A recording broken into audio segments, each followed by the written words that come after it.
Okay, let's go. So, the reason for my video today to celebrate mañana, April 13th, Borinqueneers Recognition Day. A recognition that's long overdue. So we celebrate our 65th Infantry and all the accomplishments that they accomplished because they fought in the Korean War. Now, before I go on, I want you to like and subscribe on this channel, please. It's a brand new channel dedicated to military subjects and primarily for the Latino and Hispanic community. So I'll come back with some more content in the future. So like and subscribe so this way this channel can grow. So I want to talk about 5 points of the accomplishments of the Borinqueneers. Now, personally, I have met many of them, and especially because Sam Rodriguez, the chairman of the Gold Congressional Committee, who organized the event for them to receive the Gold Congressional Medal in Washington, D.C., I was involved with him to try to raise funds for this occasion.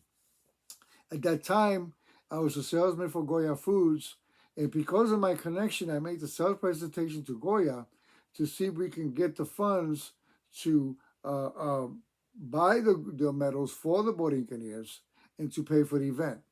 Luckily, we were able, as a team, to convince Goya to do this for us, and they became the sponsor of that event on April 16th of 2016, I think it was. If anybody can correct me on that, I appreciate it. So anyway, it happened. We were able to give them the medals, and it was an honor for me to be on stage with the Goya representative. At that time was Rafael Toro, the PR guy, and the Goya lawyer. Thank you, Sam, for giving us that honor. Well, enough of me babbling. Let's talk about the Borinqueneers. First of all, I got 5 points of their accomplishments, and there's many, many more of what the Borinqueneers have accomplished as a regiment. First of all, this is their distinguished combat record. The Borinqueneers fought in some of the toughest battles of the Korean War, including Outpost Kelly, Jackson Heights, Hill 362, and Operation Nomad-Polar. And I'm wondering why they didn't mention here the Hungnam Harbor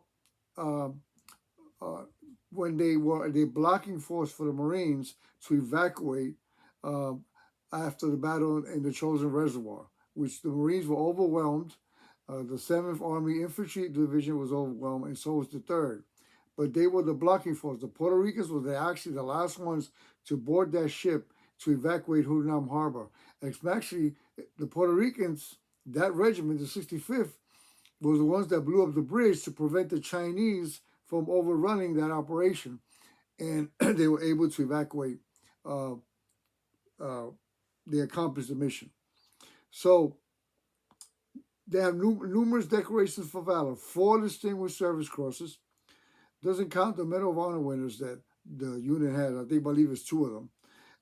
124 Silver Stars, 9 Korean Battle Campaign Streamers, and 2,700 Purple Hearts. Okay? So, I mean, they fought hard. Imagine un jíbaro from La Montaña de Puerto Rico going to Korea that never seen snow and fighting in ice and snow and the temperatures below 0. I mean, that must have been tremendous. But hey, they were there. They soldiered and they did their job. Okay. Now, during the fierce defense of the outposts, one of their most famous actions was during the defense of Outpost Kelly in 1952, where they faced overwhelming Chinese forces. Despite being outnumbered and under constant artillery and mortar fire, the Borinqueneers held their ground, suffering heavy casualties in the process. They are responsible for breaking barriers for Latino soldiers.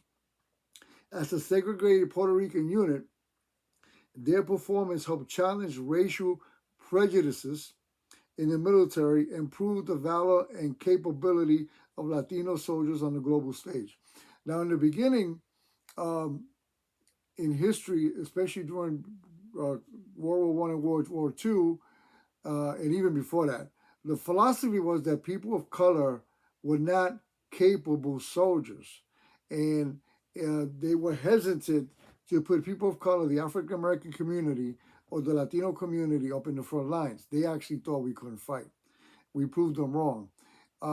When Colonel Harris was first given the orders to be their regimental commander, he didn't want to go to Puerto Rico because the rumor was that in Washington, D.C., that this was a rum and coke outfit, okay?